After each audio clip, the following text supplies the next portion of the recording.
Today is September 1st, 2024, and we have some special guests on the show today, participants in a 17-day delegation to the Alliance of Sahelian States, or AES, organized in partnership between the Coalition for the Elimination of Imperialism in Africa and the Thomas Sankara Center. And so the Coalition for the Elimination of Imperialism in Africa was formed by organizers from various anti-imperialist and socialist organizations in response to Western aggression against Niger and other countries in the Sahel asserting their right to independence. The Thomas Sankara Center is a Pan-African library and political education center in Ouagadougou, Burkina Faso. They're a free lending library in the community with revolutionary books that are otherwise unavailable in Ouagadougou. They also run a free after-school Young Pioneers program for primary or elementary school children. And the children come to learn about Africa, the languages of Africa, the resources of Africa, and our Pan-African ancestors. The program is co-run by a member who was a pioneer under Thomas Sankara during his youth. So I'm going to introduce our guests. Nemesit Richardson is an organizer with the All-African People's Revolutionary Party and the president of the Thomas Sankara Center for Liberation and African Unity. She is a daughter of the Nigerian diaspora, born and raised in Ohlone Territory, California, in Turtle Island, the United States. In the past, she lived in Senegal and Ghana, where she studied neocolonialism and connected with Pan-African organizations before moving to Ouagadougou to help co-found the Thomas Sankara Center, also known as Burkina Books. Prudence Itaka is a Cameroonian-born, Canada-based Pan-African organizer with United African Diaspora and a member of the Coalition for the Elimination of Imperialism in Africa. Obioma Ohia is a member of the Coalition for the Elimination of Imperialism in Africa and an organizer with the Movement for African Emancipation, a formation based in Nigeria. So welcome, and thank you all so much for coming on the show. And I just wanted to get right into the interview. So to start off, do you each mind sharing a little bit of what you saw and experienced while on the delegation to Mali, Burkina Faso, and Niger? And maybe even adding a little bit if I miss anything in your respective bios. But yeah, I'll pass it to you three.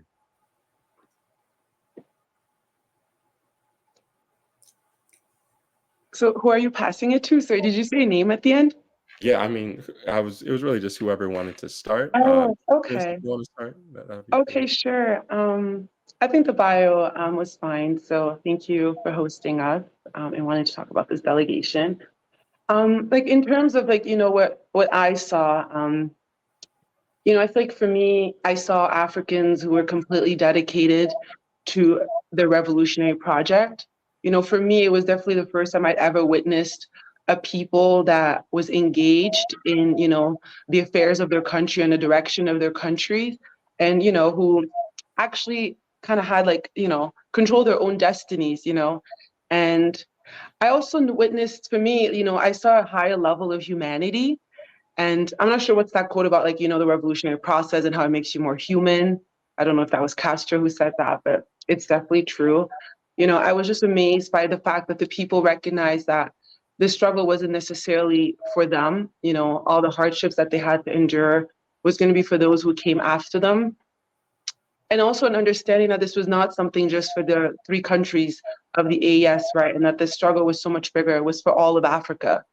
And also, these were beautiful places. I had been to Ouagadougou before, but I'd never been to Mali or Niger. And I was just so amazed at how lovely these places were and how lovely the people were. Sahelian hospitality is just unbelievable. I was truly amazed by how well we were received.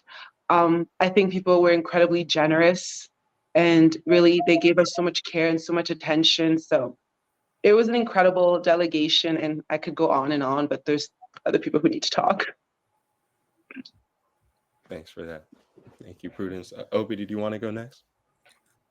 Yeah, so I think I'll kind of echo what Prudence saw.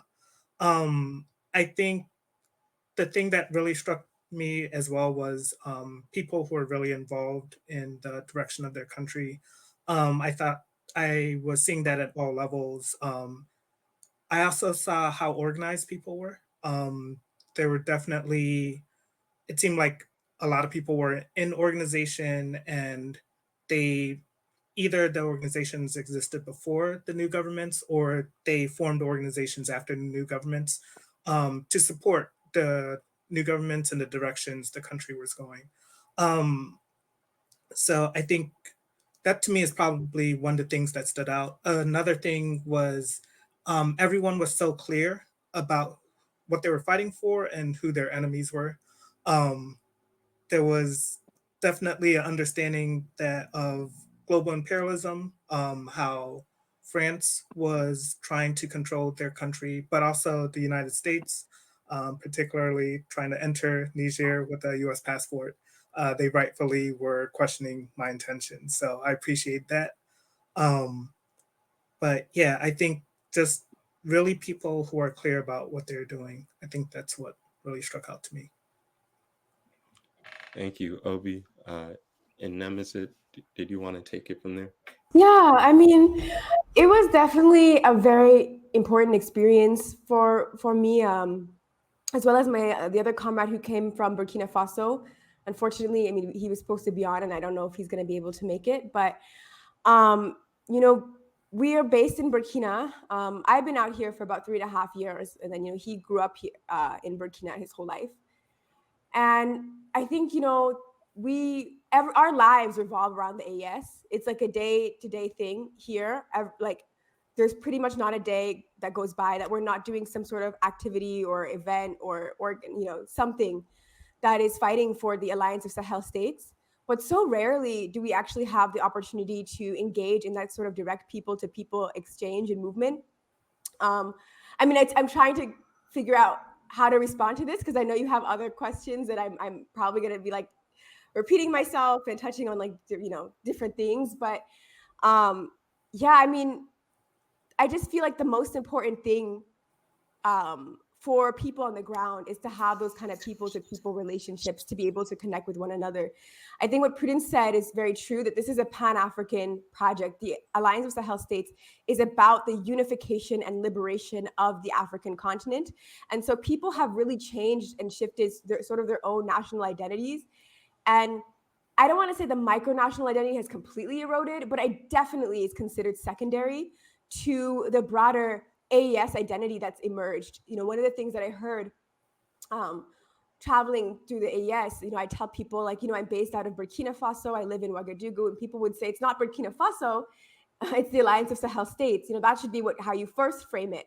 That should be like the first way that you articulate, where you're coming out of. And so you're not, people in that sort of vein are trying to shift this idea that, we're living in 3 different countries.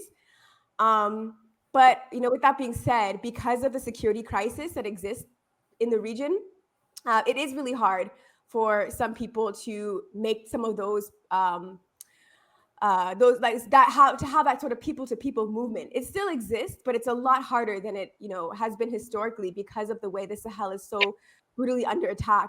So it was just so important for us to actually be able to have those like face-to-face connections, and it really shifted our analysis of like what's happening in the region as a whole or the sub-region, and what the immediate needs are, what the goals of our organizing at the Thomas Sankara Center should be. I mean, a lot of this has been changed very radically through just that, 2 or so week experience has like really led to major shifts within our priorities and our immediate objectives and our long-term objectives. Yeah, thank you so much for that. And that is it. So yeah, I appreciate all of those answers. I was also wondering, as in your travels, what did you hear were some of the most common concerns or aspirations actually expressed by the people you met in the AES? And then, do you mind starting with that one? Okay, sure. I mean, I think I already touched on part of it, which is that there's a struggle to have that sort of people-to-people movement and people-to-people connection. A lot of people are doing it anyways, and people across the African continent have always found ways to, cross those borders, however difficult they may be. But the way that these paramilitary death squads, aka the terrorists, have attacked the Sahel region has been primarily along the border zones of Burkina Faso, Mali, and Niger. The region that's called Liptako Gourma, which is like, you might have heard of that in the context of the charter of the Alliance of Sahel States. That's the border region that connects the three countries. And those have been the target zones for these groups. The Mali-Burkina border has become more secure over the years. And so we in the Thomas Sankara Center have received people coming in from Mali via bus. But the Niger one, it's really rough. And so it's very, very, very hard for people to travel. It's hundreds of dollars for a plane ticket. We're looking at $600 to $800 plus, which is just so far beyond what a working class person is able to afford to get from point A to point B. So people are still traveling. They're taking enormous risks. Nowadays, people go from Burkina to Benin, all the way through Benin, and then up again to Niger as a way of trying to kind of get around some of these red zones. But that's one major challenge. Another has been accessing revolutionary Pan-African materials. Oh, great. We have our comrade. Hopefully he's able to participate. Should I keep going? Yeah, if you don't mind keeping going, and then when you get done, I'll introduce our comrade. Okay, cool. So having access to certain resources, particularly revolutionary political education materials, we do a lot of, we have a library in Ouagadougou, and we're doing a lot of work to bring in these resources, but you'll never find, for example, Kwame Nkrumah's works in French for sale. I mean, anywhere in the AES, I have not seen it. I haven't seen it in Bamako. I haven't seen it in Ouagadougou. I haven't seen it in Niamey. And, I imagine much less so outside of these capital cities. Books by Frantz Fanon, the speeches of Cabral.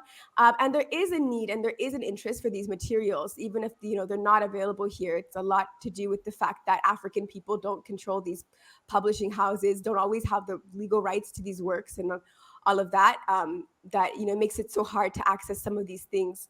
But that is something that was brought to our attention as something that people are looking for or searching to have, particularly when we went to Niger. There was that interest that was raised to us. Thank you so much. And as was mentioned earlier, we have another participant in the delegation who has just joined us. So I'm going to introduce Wenlasita Wilfred Fabrice-Mpore, who is a Burkinabe organizer, born in Yako and raised in Burkina Faso. He's an anti-colonial artist and architectural assistant. He has organizing experience with the Socialist Forum of Ghana, having previously lived in Accra, and is a student of the life and legacy of Thomas Sankara.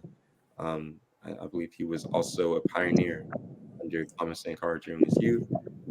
He's now a member of the All-African Revolutionary Party, or AAPRP, and the Secretary General of the Thomas Sankara Center for Liberation and African Unity.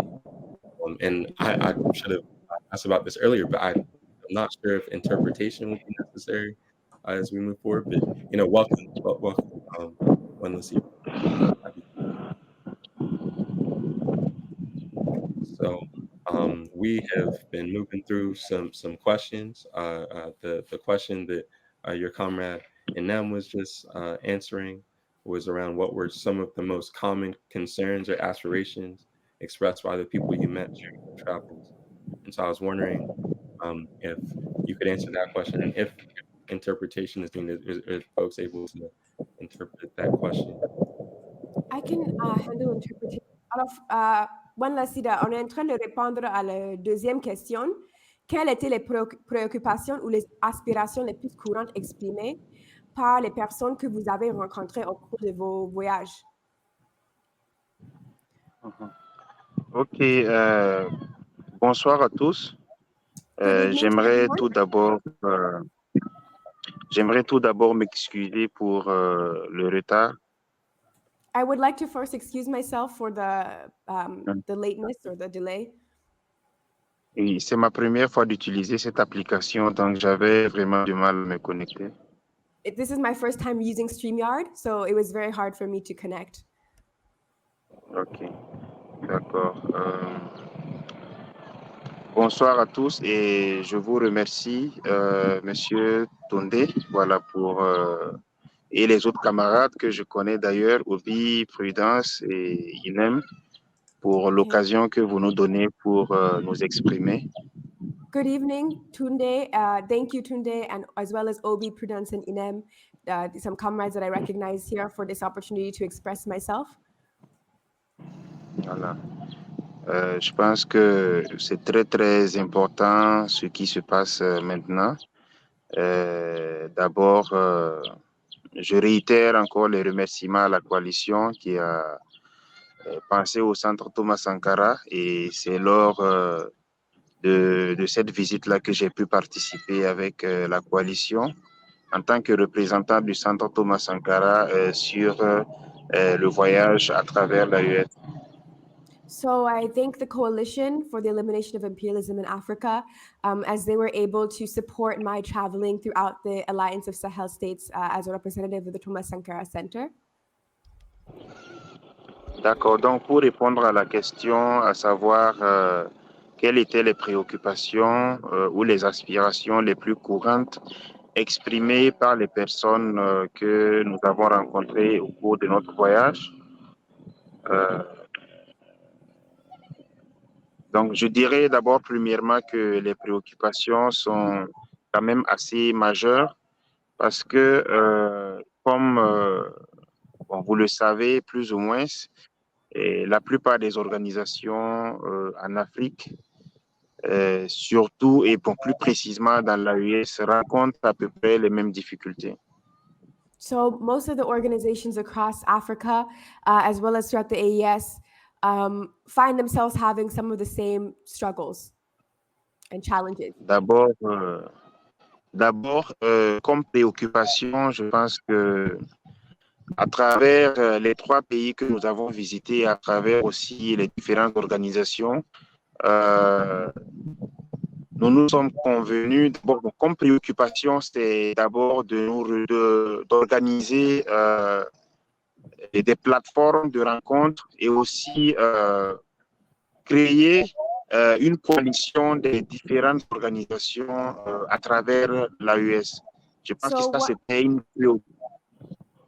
One challenge slash sort of preoccupation or like concern that we have is around like the need to have some sort of shared platform or meeting space that can group together different Pan-African organizations across the AES. And this would include the creation of some sort of coalition unifying different Pan-African organizations of the AES under some sort of banner. Donc, c'est pour dire que à travers les différentes rencontres, nous sommes convenus que nous ne devrions plus mener en fait la lutte individuellement où chaque groupe décide, par exemple, de mener sa lutte en fait au niveau de son organisation. On s'est convenu de mener en fait des luttes collectives parce que nous avons les mêmes aspirations et nous rencontrons les mêmes difficultés à travers l'AES et aussi nous en tant qu'organisation panafricaine appartenant à une AES unie, nous n'avons pas le choix que de travailler ensemble. So we shouldn't just be like organizing things and basically waging a struggle on the level of our organizations. We should actually be waging a struggle that supersedes the level of our individual organizations, and that's coordinated across several different organizations who are waging sort of the same campaigns or working very much more collectively to basically broaden the scale, the scope of the struggle, because we are all in one shared AES, which is fighting one shared struggle. D'accord, donc c'est suite à cette idée que nous avons, une idée en fait est venue de pouvoir, bon, on a d'abord fait des conférences de presse à travers les 3 pays pour essayer Désolé, je veux reprendre. L'AES, en fait, vivait un contexte où on devrait, où il y avait un mémorandum sur la confédération. Et nous, on s'est dit que la fédération, ça serait meilleur, en fait, que la confédération. Parce que la confédération, c'est vrai que bon, c'est bon, mais ce n'est pas abouti.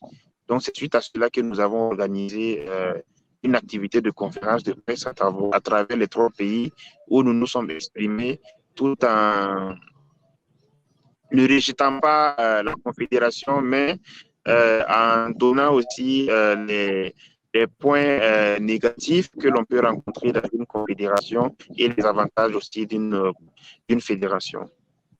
Okay, so immediately following the delegation, we organized a press conference across Burkina Faso, Mali, and Niger, in response also to the upcoming AES summit. I mean, it's past, but at the time it was upcoming, basically saying that we need to move past a confederation of states to actually have a unified federation, which is a much stronger form of unity than a confederation is. And so that's something that was really born out of this delegation across the 3 states. Fabrice, je pense qu'ils seront obligés de passer à la prochaine parce que vraiment, ils ont dû faire très, très court cette fois-ci. Je n'avais pas compris. OK, donc je continue avec les aspirations. On s'est rendu compte que la plupart de la masse populaire à travers l'AES ne bénéficie pas d'une formation politique et idéologique. Donc, ce côté-là était vraiment... bon, là, on rencontrait en tout cas la difficulté un peu de partout et on s'est donné des idées aussi pour pouvoir accentuer notre lutte sur la formation politique et idéologique. So there's also a struggle around political and ideological education. A lot of organizations are doing important work, but maybe not necessarily with a very strong ideological grounding. And so he says that a big part of the struggle is also pushing a lot of ideological clarity through political and ideological education. D'accord. Et pour terminer, je pense qu'on s'était rendu compte que nous devrions mener de plus en plus ces voyages à travers l'AES, les Nigériens, les Burkinabés, les Maliens et aussi de la diaspora, de pouvoir voyager beaucoup à travers l'AES pour nous connaître entre nous, différents peuples de l'AES, et de nouer différentes relations pour aider notre gouvernement pour faciliter en tout cas l'aboutissement de cette marche pour la souveraineté. So to conclude, there's a very, very big need also for people-to-people travel and movement across the AES. So Nigerian, Malian, and Burkinabe need to be in constant motion across the 3 states, as well as the diaspora who should be coming into the AES. And so that we really need to have that kind of movement or shift. Wow, that was a very rich answer. And I see Comrade Wenlasita has need to step away briefly, but yeah, no, that was very helpful. Shout out to the comrade for all of that rich context. And he also answered a few of the other questions I had laid out. So I'll move to asking how I know that some have framed some of the political changes in the Sahel, the formation of the AES, the military coups as a people's revolution rather than simply coups. And so what have y'all heard maybe in your travels from people in the Sahel around that idea of revolution? Are people seeing it as a people's revolution? What are some of the things that you understand people to be understanding about the changes? And I'll pass it to Obi to answer that first. Yeah, I'll take the first stab at it. I think yes, it's definitely a people's revolution. Let me just start there. I think one of the things that sometimes has people confused is about just what democracy looks like and what democracy is. I think what is understood that previously under the governments that had elections that was not democracy, right? So we didn't see people actually being able to determine the destiny of their country, the people on the ground, right? So the old states were neo-colonial, and the direction of those countries, the old states, was determined by outside forces.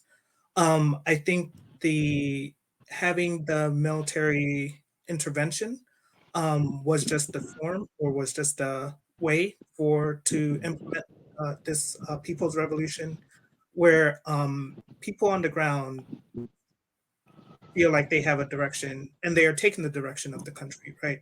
So one of the things, this move for the AES to a confederation and to a federation, this was a call from people on the ground, right? It's not that the military leaders at the top woke up one morning and said, let's get together.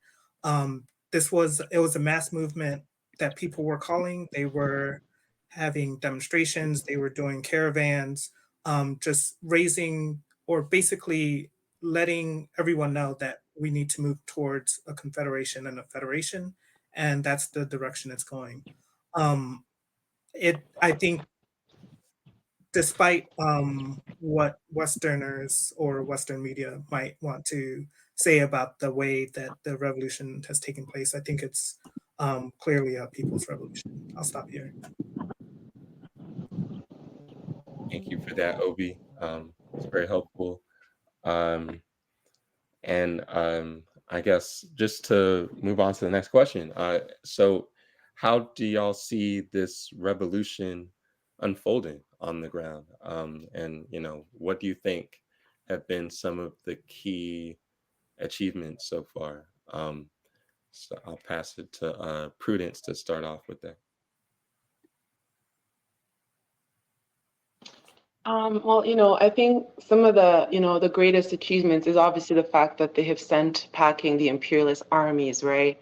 And it's weird because we don't talk a lot about specifically what's recently happened in Niger that sent AFRICOM packing. This is historical. We've never seen an African country actually, send AFRICOM back to the United States. So that's a massive victory, right? And I think maybe it's because we've sort of normalized the occupation of Africa that some people don't recognize the fact that these countries have, chased out these imperialist armies out of their country as like a significant victory. But it really is. We cannot build something while, we have NATO guns pointing at us, right?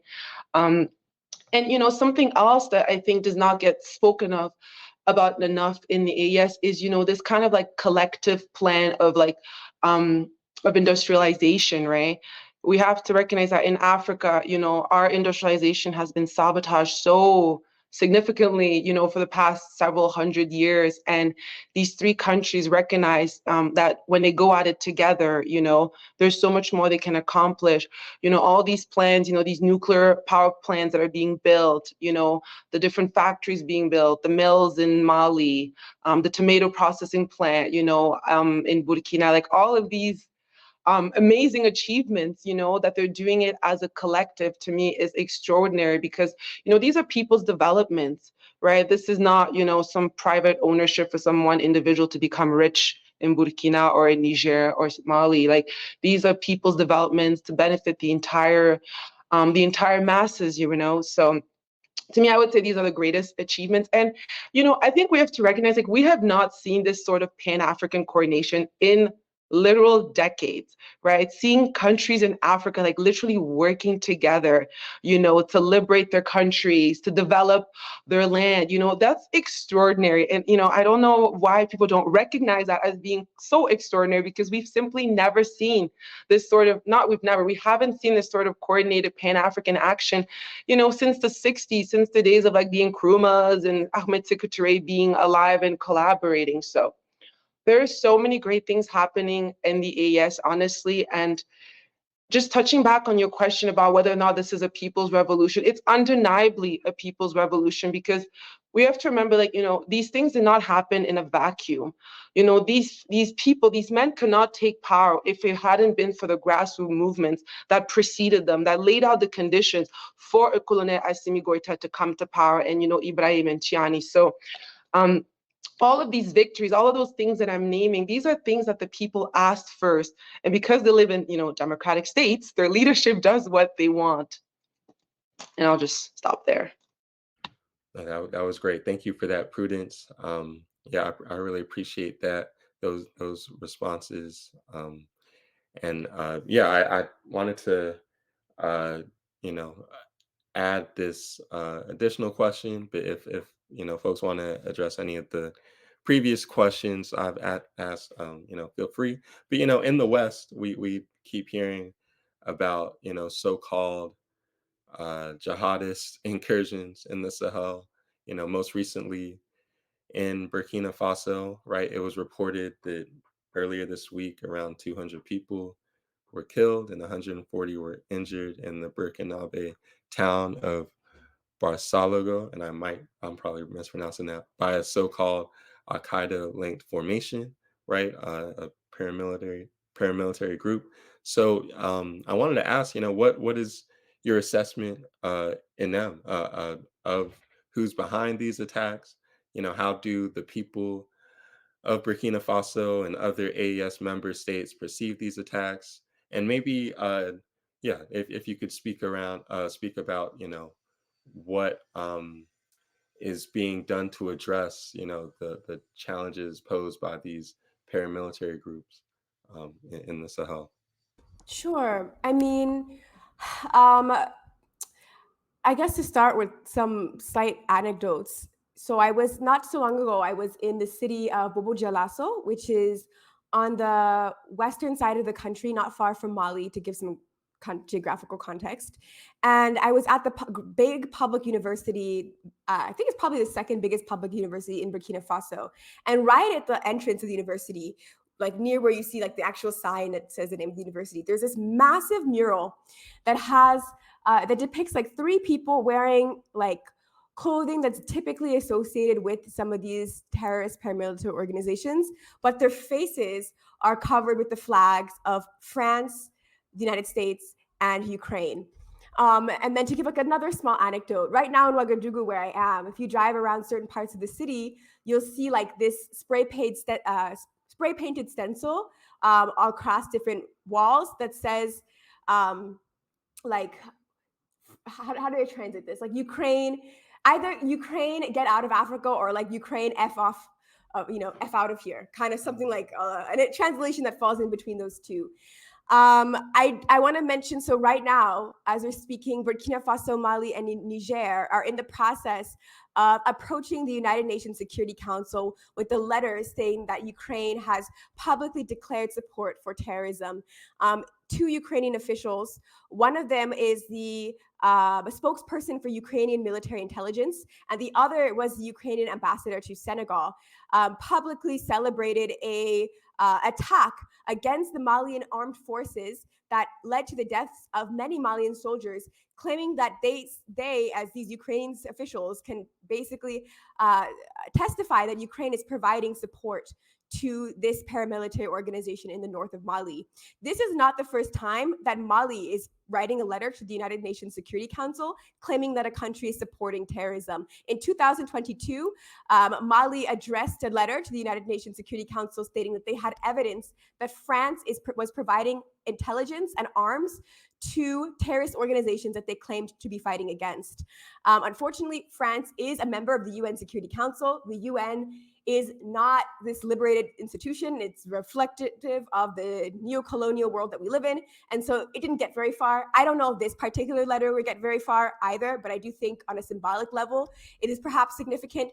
But that's really where people are at. There's a very, very, very, very widespread consensus on the level of the people that countries like France, Ukraine, and the United States, who the latter two, the France and the United States at least, who have claimed to fight against terrorism, have actually supported terrorist organizations. And there's a lot of things I could talk about that corroborate this to some extent.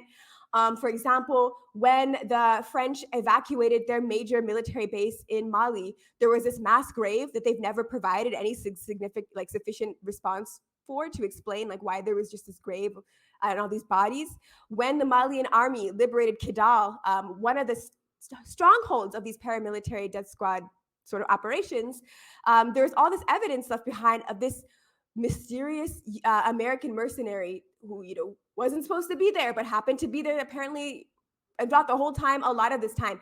And I really think this should be something that the entirety of course, all Africans everywhere, but especially Africans who live in West and Central Africa have to be like absolutely outraged and actually organizing against you know, the fact that this is going on, the fact that Ukraine is publicly like admitting it and laughing in our faces.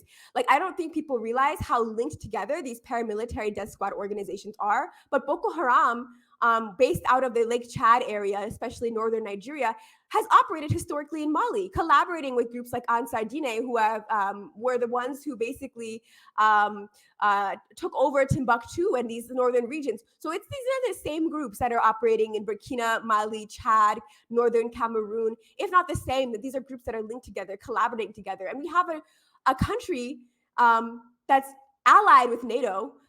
Ukraine specifically being a NATO ally. And then we have NATO countries like the United States and France who've been accused of this. Ukraine is just laughing in our faces. Like, this is something that should be so beyond a struggle of like Burkina Faso, Mali, and Niger. We literally are having countries blatantly saying like, yeah, we're willing to actually destroy like West Africa, Central Africa, wreak havoc across the region if these countries don't submit to our foreign policy will. And so I really think that's important for people to understand. Like, this is a very, very serious matter. And I think, you know, down the line, maybe like 50 years from now, we're going to be reading these little books that are like, oh my God, did you know the CIA was doing this and that? It's all declassified now. You know how they do this like every 50 years? Like, now, if we want to go read about Lumumba and how he was killed, we can do that. Or if we want to read about the Nkrumah coup, it's all declassified. But at the time, it's all like rumor and speculation, even though there is evidence. I think it's going to be one of those things where it's like 50 years from now, we're going to have like all these books that are coming out that's like, well, the CIA's admitted it. They've all admitted it. Here they are. And, you know, a member of the French intelligence forces, a whistleblower, also approached the Nigerian president, Abdurrahman Chani, to say that, you know, French intelligence is working hard to destabilize your country. So the DGSE is, you know, I mean, that's a given, but like a member of the DGSE himself admitted it and basically confessed directly to the authorities in Niger in terms of, you know, destabilization tactics going on.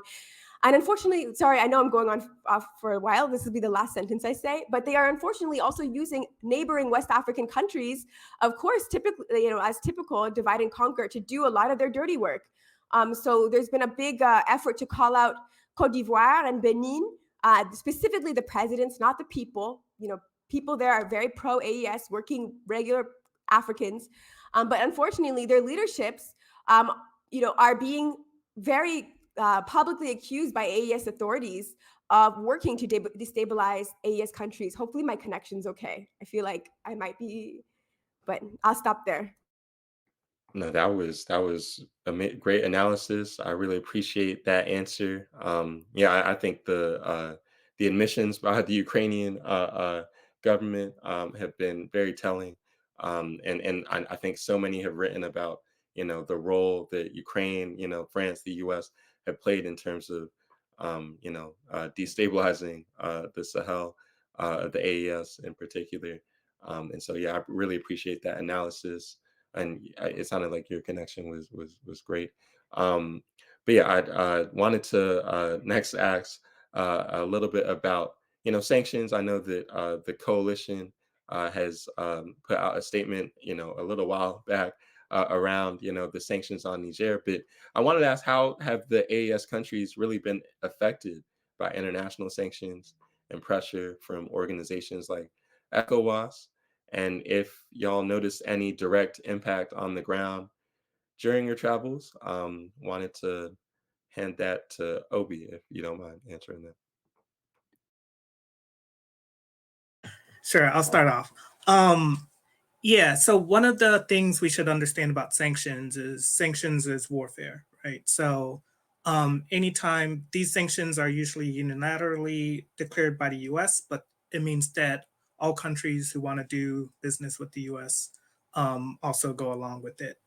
Um, so ECOWAS, under the direction of the imperialists, also imposed sanctions. And one of the things that happened, particularly on Niger, was that some of the basic supplies that Nigeria and Niger would trade, specifically Nigeria would send some supplies over to, or would trade with Niger some supplies. These were no longer getting in the country.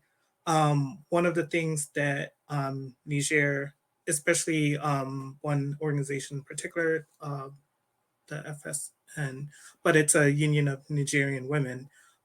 They organized to start making some of the supplies that weren't being sent, like soaps and these sorts of things. So they organized women to start being able to make these soaps, make some other supplies, and then in addition, after that, not only were they making them for themselves, but they were also being able to use that and sell that and also generate some income. Overall, these sanctions have, of course, had a negative effect on the economy of all three countries. Mali has been sanctioned the longest because it was the one that broke away from imperialism the first. Um, what these countries have had to start doing is it's pushing even more self-reliance, but also they're able to work with some partners such as Russia, um, such as China to some extent, Iran, North Korea, um, to start developing industries so that they're not as affected by these sanctions. So part of the industrial development that is going on in these countries is at the behest of the sanctions, but it's also an attempt to sort of minimize some of these effects of sanctions. Absolutely. Thank you for that, Obi. Yeah, I agree around, so much of what you said. And so I know we've been kind of moving through this interview a little bit rapidly, but really those were all of the questions I had for y'all today. I wanted to see if we could, just go around and see if there's anything each of you wanted to add or discuss before we close. Um, so I'll pass it to Enem first, and then we'll go to others. Sure. I mean, I really encourage people to learn as much as they can about the AES and to support the AES wherever we are. I mean, there's literally not a more important thing happening in the world. Like, there's not a more important issue. I mean, I know maybe that sounds a bit like maybe it's like I'm biased or I'm being chauvinistic. My background isn't from here. I put that out here. This is not a personal thing, but literally, I mean, I just mean like as Africans, wherever we are, we have a window of opportunity. We cannot let this window of opportunity close. We need to fight so hard to defend the Alliance of Sahel States wherever we are. If anything happens to the AES in the long run, it's going to be one of the biggest setbacks for us as a people, as an African people, wherever we are, that we've experienced in decades. Like this is, I mean, we cannot afford anything to happen except for progress in terms of this AES project. So it really should be priority number one. And Kwame Nkrumah talked about the importance of defending our liberated zones, and that is what the AES is. And so I really want people to really understand that this is the number one priority. We mentioned a little bit about ECOWAS sanctions. ECOWAS sanctions have had like the biggest immediate impact in terms of people's material conditions because of the way trade operates within this like region / sub-region. But the ECOWAS sanctions were lifted earlier this year. What hasn't been lifted are Western sanctions on the AES. And I don't think a lot of people understand or like know that if you're living in the diaspora, maybe you're watching this from the US or Canada or the UK or some part of the European Union, go and look and see what countries your country, I don't know what like to call it, your colonizer, wherever you're at, is currently sanctioning. because chances are it's probably at least Mali, if not Mali and Niger. Burkina, they've kind of used different tactics. I mean, we're dealing with like constant coup attempts out here. But the Niger and Malis have gone the sanctions route. And because the West has these sanctions on those countries, it's only easier for them to like kick it up a notch when nobody's looking and to make things very hard for the people out here. So I really want people to pay attention to who the United States, Canada, the European Union, and the United Kingdom are currently sanctioning. Support struggles and movements across the AES. Tune into, check out our work, our Instagram page is Burkina Books. If you're not familiar with it, I encourage people to check it out. We try really hard to give people updates all the time on what's happening on the ground in Burkina Faso and increasingly across other parts of the Alliance of Sahel States as well. So we have a lot of resources that are up on our social media, and we're going to be working to be putting out more resources out there. I mentioned we do a lot of political education work. We are our Pan-African library, so we're currently raising funds and collecting books to open a Thomas Sankara Center in Niger, along with the Union of Nigerian Students, the USN, which has asked, for this sort of collaboration in bringing revolutionary Pan-African materials into Niamey, into their space, and perhaps in the future other places across the AES, and we can see. But I think it's really important, if you're watching this and you've ever read a book like, say, Africa Must Unite by Kwame Nkrumah, or The Wretched of the Earth by Frantz Fanon, or Thomas Sankara Speaks, any kind of book, Pan-African book, Assata Shakur, Malcolm X, something that's shaped your life, share it with somebody else in the Sahel who might not otherwise have access to those materials. So we have an Amazon wish list that you can check out. You can order those books directly. So for a fact, like, you're making a purchase of a book, and that book will be getting sent to the Sahel. Or you can, make a donation through our GoFundMe, and all of that information can be found on, through our Instagram page. So Burkina Books, if you don't already follow, we are entirely supported through people like these, like you who are watching this, who are interested in the Alliance of Sahel States, who are interested in supporting struggles on the ground, fighting for African liberation. These sort of donations have made this work possible and have allowed us to have, a work study circle out here of Africans who are currently reading How Europe Underdeveloped Africa by Walter Rodney, which is, again, another example of something that's not available anywhere across, honestly, the AES countries at this point in time. So check that out. And I think I'll leave it there. Trying to think of if there's anything else. Oh, join an organization if you're not part of one. That's how you fight for the AES first and foremost. So, beyond all else, make sure that you're part of something organized. And then now within your organization, you can make some noise about the AES. Maybe there's some mixed opinions or mixed views, and you can share this video with people and provide some clarity within your organization, and do things on the ground where you are to educate people about, again, what is the most important struggle for African people in the year 2024. As somebody who, prior to coming here, had no personal ties to this region, and is just looking at this objectively in terms of what we need as an African people wherever we are. Definitely appreciate that. And now I'll pass it to Prudence if there's anything you wanted to add or discuss before we close.